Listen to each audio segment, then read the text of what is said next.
Hello, and I hope this message finds you well. So, I'm going to propose today what I'm calling a barometer for healthy schools.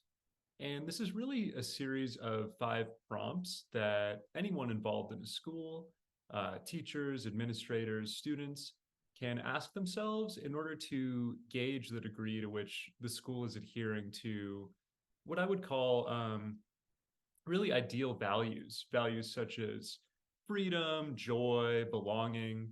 To what degree is the school kind of bringing forth these values in the bodies and the spirits of the people who inhabit that environment? There are going to be 5 questions like this, and as I go through each question, we'll talk about how that question might be realized, how an affirmative answer to that question might be realized through practices implemented in the school. And I'll also at times touch on societal reforms, which are necessary in order to realize this healthier state of schooling.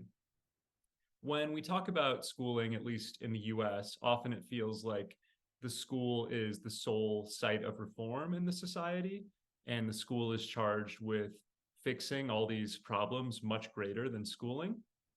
And in this video and in the prompts, I'm going to clearly differentiate, okay, these tasks are native to schooling and are things that schooling can undertake, and these other tasks necessitate action beyond schooling or outside of schooling.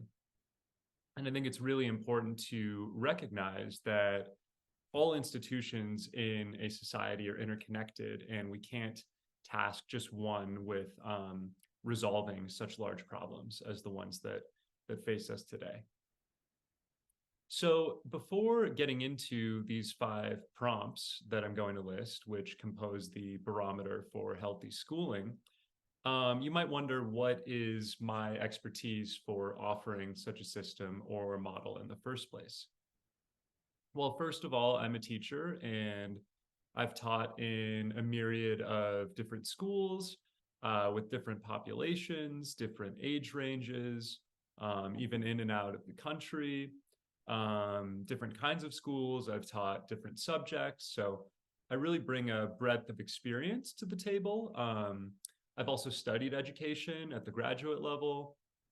So there's a lot of background knowledge, a lot of philosophical knowledge about this system.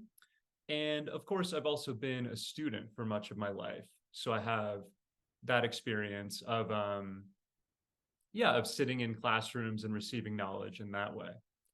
Um, Finally, I have been a spiritual student, and that is something that can exist in formalized settings, with a guru or in a spiritual center like a Zen center.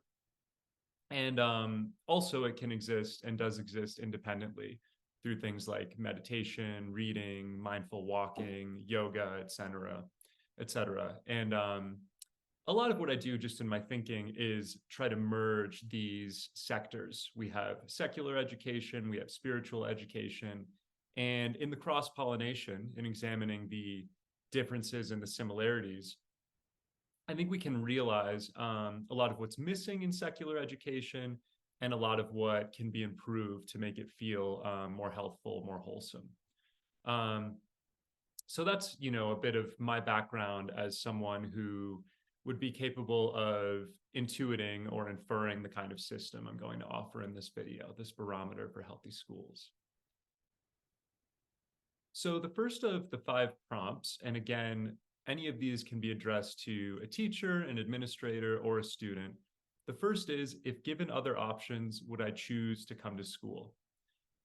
This feels like a very simple question, but again, it implies all sorts of reforms and kind of a critical attitude to the whole enterprise of schooling. Because the fact is, in our society currently, going to school, at least up until age 18, is not a choice. Students are coerced to be there. For anyone who has been a student, which is probably anyone watching this video, the sort of begrudging or reluctant feeling that comes from being forced to sit in an academic environment, especially when you feel that what you're learning is not interesting to you, applicable to your life, etc. And for teachers, you know the difficulty that comes from teaching reluctant participants. There's also at base always a sort of inauthenticity to relationships among teachers and students in school, because the teacher knows, well, let me frame that differently, frame it in the negative. The teacher doesn't know that the student would choose to learn from them if a choice was possible. The teacher knows that the student was forced to be there, which makes the teacher unable to ascertain, does the student actually like me? Do they feel they're actually gaining from me? Or are they like putting on some sort of show because they need to please their parents, they need the grade, which is going to get them a job, et cetera, et cetera. So this question, if it was a choice, if it was up to you, would you choose to go to school?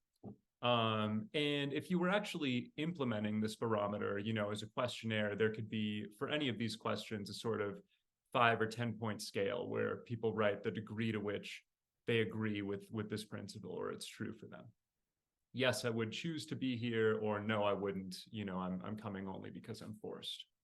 Now, even as a hypothetical, this question has merit because it reveals, again, students, teachers, administrators feeling toward the school community of this is a place that I would voluntarily go, or this is a place I'm forced to go, and that's the only reason I'm here.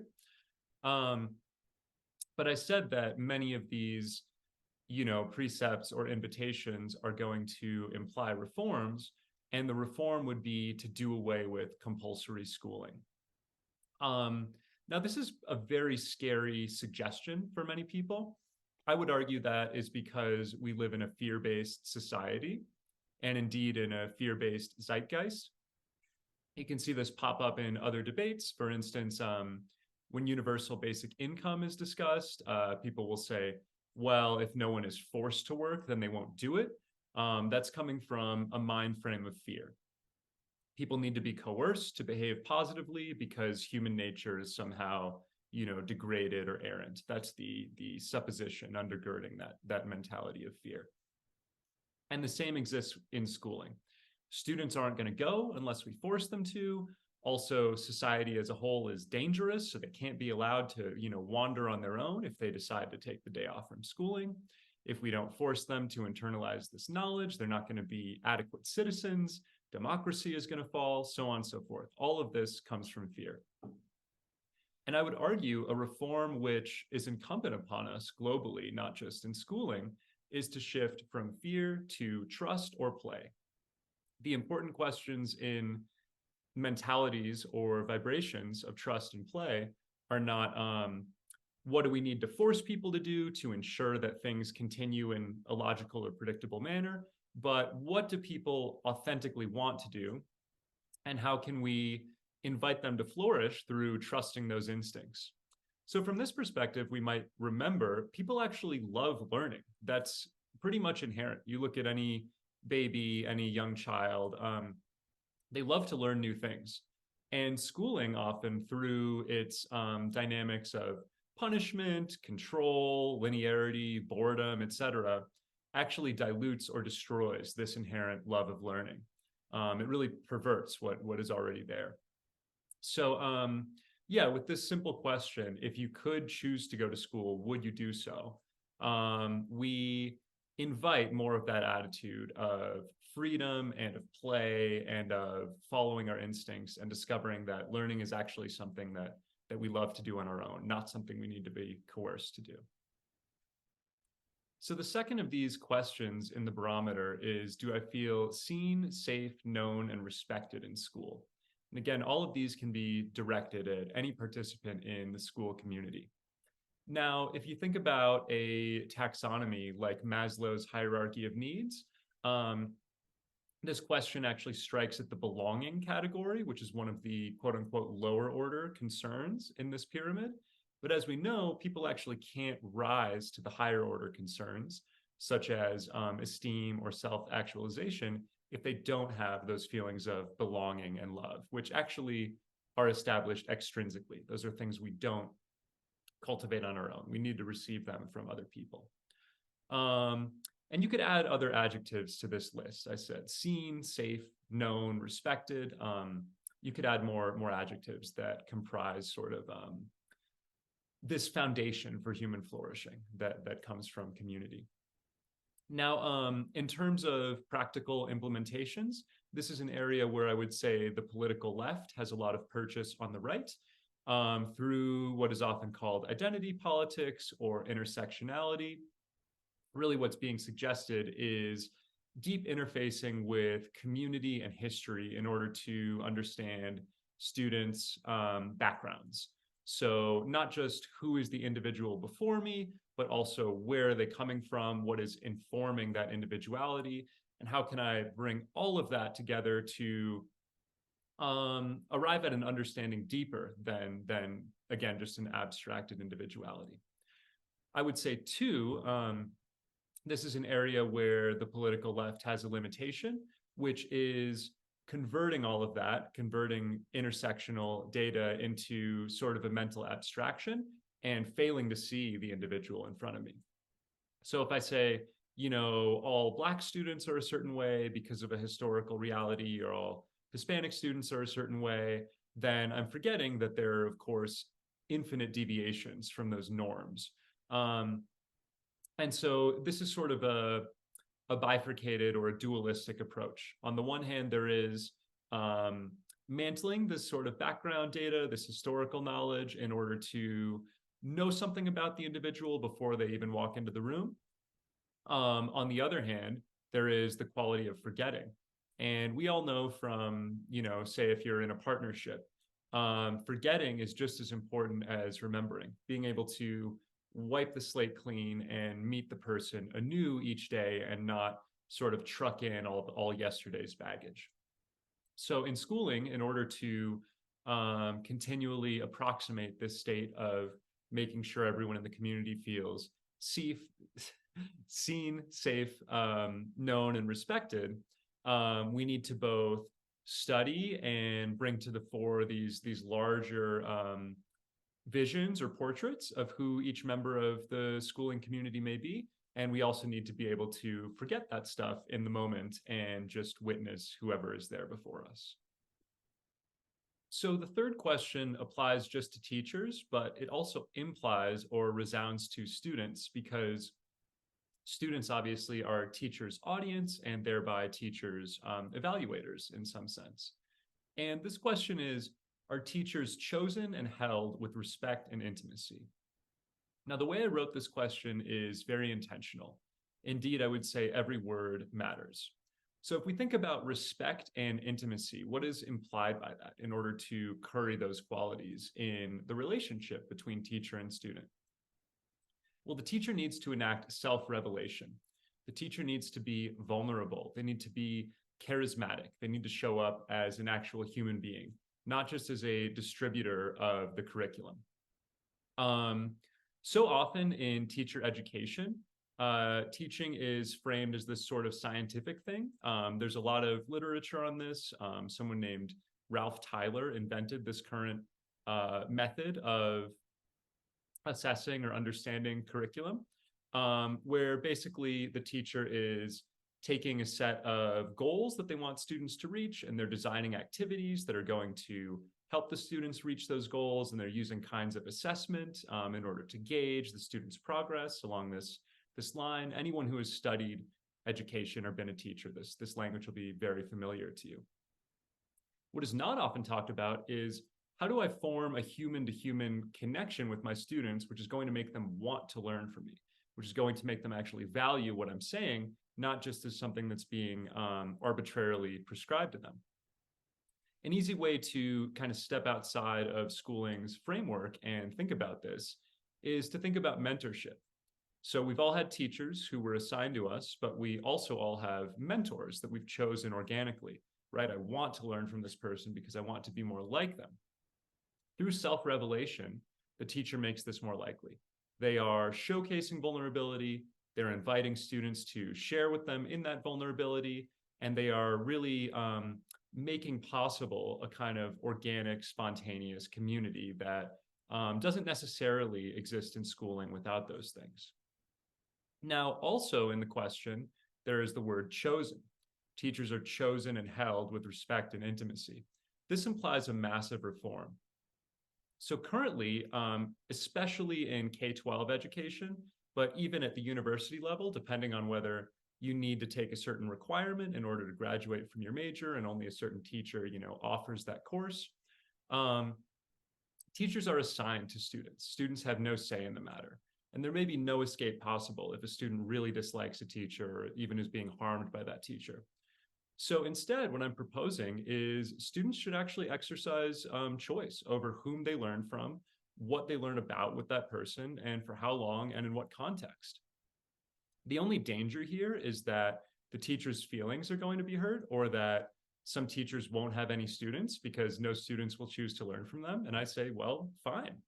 Not every teacher is right for every student. And not everyone who studies to be a teacher really should be, if we're talking about these sort of human qualities of charisma and connection, and not just, the linear scientific prescription that comes from teacher education. So students should be sort of like in the marketplace of seeking out teachers that they want to learn from. And it doesn't really matter, I would say, if that means that some teachers are sort of cut from the profession or don't have a place in particular schools because students there don't want to learn from them. Again, I spoke about this, I think, in question 1. This represents a shift from fear to one of trust. The student is going to find the right teacher for them if we allow them to exercise some autonomy in that equation. So thinking about this question, again, we have 2 reforms suggested. One is to incorporate into teacher training these qualities of like charisma or humanity or authenticity, and to privilege those, I would say, as being of equal importance to the didactic or scientific prescriptions of curriculum and instruction. And the second is to allow students to make choices in an economy of teachers and to find the teachers who best meet their needs, and for specific purposes designed by the students. So the 4th question is, are all teachers learners and vice versa? This is a principle derived from a core teaching of Zen, the idea of Zen mind, beginner's mind, or that the master is always the student, and vice versa. And it's also really an essence of a lot of religious or spiritual teachings. If we have any concept of God, any concept of a higher power, before that power, no matter how much we learn on an earthly plane, we ourselves are always subjugated and are always studying, always learning, right? We're always beginning. So we're all teachers, learners, and vice versa. Now, as with the other principles in this video, this isn't just, a hollow platitude. It actually implies or necessitates reforms, which are practical and technical. So on the side of teachers, in order to remain learners, teachers should be engaged in continual study. As we know, in schooling, this is already happening in the form of PD requirements or licensure. Teachers need to study to gain their licenses, then they need to study to renew their licenses. However, I would say that study suffers from the same problem as schooling in general, which is because it's required, because it stems from this fear-based mentality, it becomes arbitrary, it becomes contrived. Teachers have a begrudging feeling while doing it. Also, they're taking courses from a list of courses, often none of which they're interested in. It's just required that they take some courses in order to meet this need for certification, recertification, etc. And what message is it sending to students that the teachers study only because they're required to and wouldn't actually do so in their free time? So instead, I would say, just as students should be exercising autonomy over their teachers in Principle 3, teachers should be exercising autonomy over what they study and for how long and in what way. This study may have to do with developing their character in some way. It may have to do with forms of relaxation, which are going to make their jobs as teachers easier. And importantly, I would say the district, the administration, actually should not be managing or qualifying or assessing this study in any way. So there should be no control over it. Teachers should be encouraged to study because, again, learning is something that humans naturally want to do. We want to develop. We want to flourish. We love life. We're excited about it. Um, and so in that spirit, teachers should be encouraged to engage in this study, but no one should be overseeing or qualifying it in order that the study can retain this attribute of freedom. And then again, or as the flip side of what I said earlier, this dynamic will show students that learning is something organic and fun and indeed is a kind of play. Now, on the student side, how should students act as teachers? Well, project-based learning already provides kind of the direction for this. Students helping one another reach certain ends or teaching their classmates through presentations. But I would say this dynamic should be expanded. Students should be given regular and structured opportunities to mentor other students. So some schools have peer mentoring programs. That sort of thing should be expanded so that older students are guiding younger students, in how to be a student, how to thrive in this schooling environment. Additionally, there should be opportunities where students teach things to teachers, and indeed teach things to the whole staff. This might be viewed as, sort of arbitrary or hackneyed because the students don't know as much as the teachers, right? But actually, as we go through the process of schooling, there are all sorts of things we know as children, intuitive, instinctive, playful sorts of wisdom that are reduced or beaten out of us under the supposition, under the precept that we must become learners rather than teachers. Paulo Freire speaks of this very eloquently in his work about the banking model of education, by which students are treated as empty vessels for knowledge. So through regular structures and rituals, students should have opportunities to teach other students and teach their teachers the skills and the knowledge they already bring to this community. So the fifth question is sort of the largest in terms of the educational reform or radical rethinking of education that it implies. And I'm going to read that question here to make sure I get the language exactly right.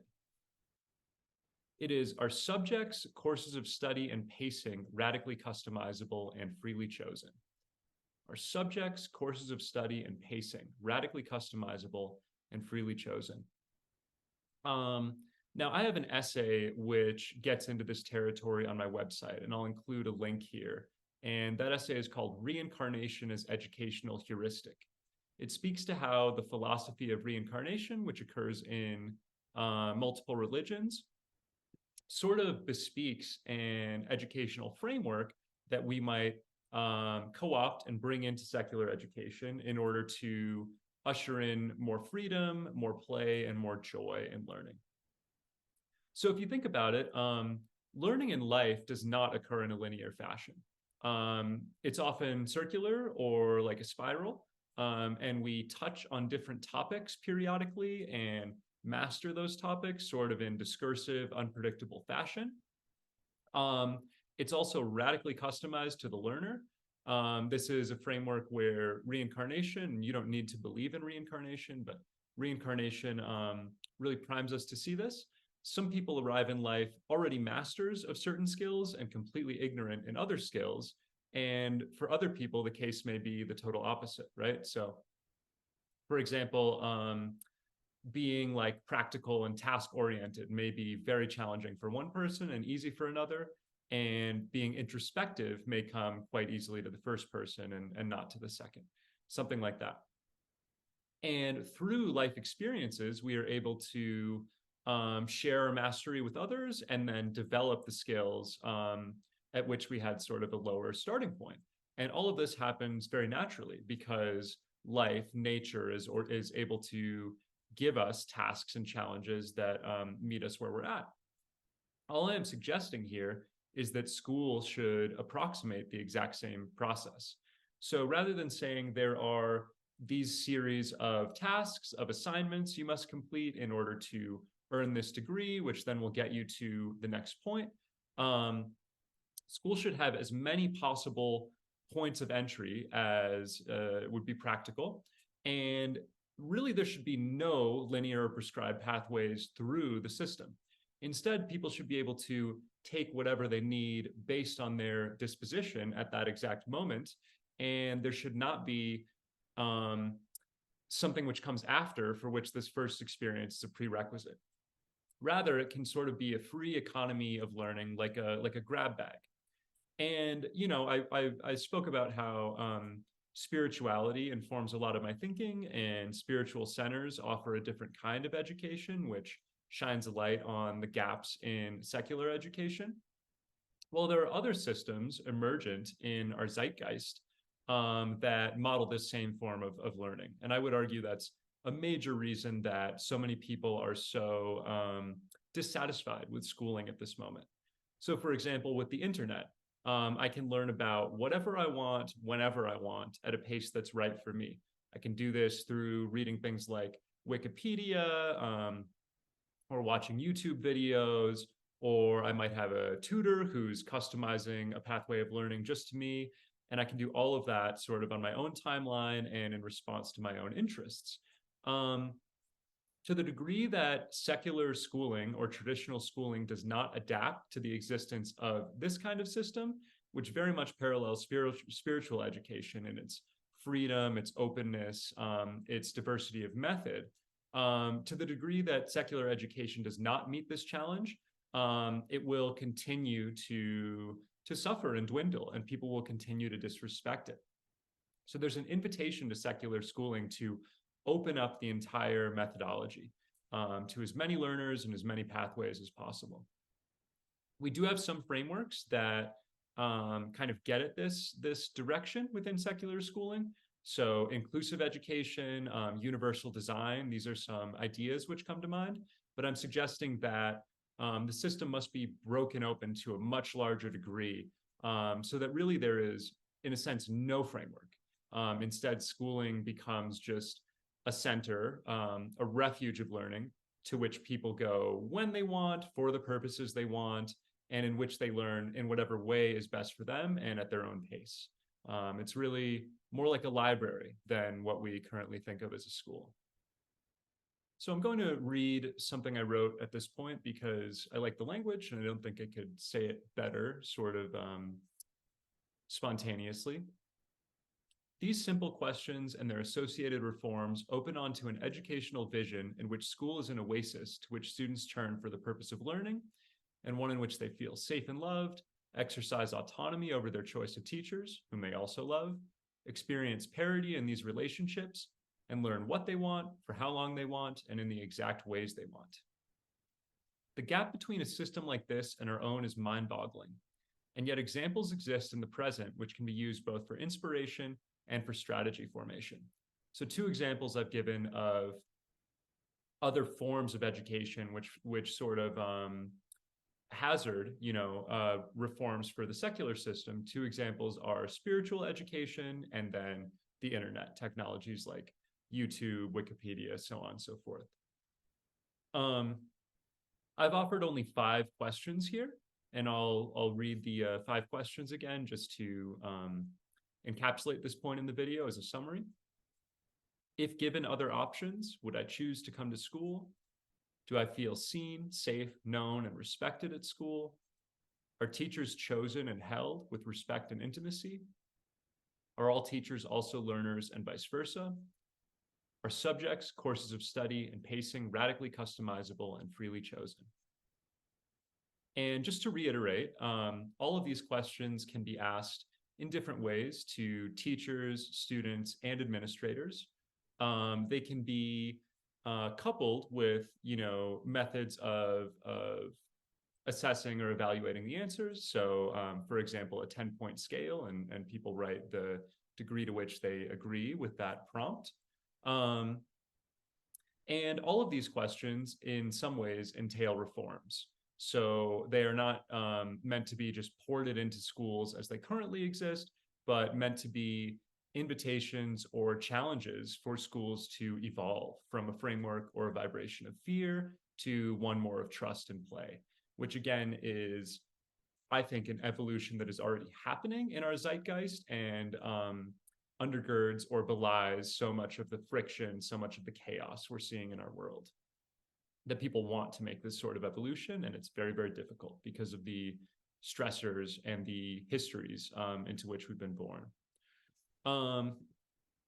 So I spoke a bit at the beginning about where these questions came from for me and how my experience as a student, as a teacher, and also as a different kind of student, a student of spirituality, sort of gave me the knowledge base from which to derive these questions.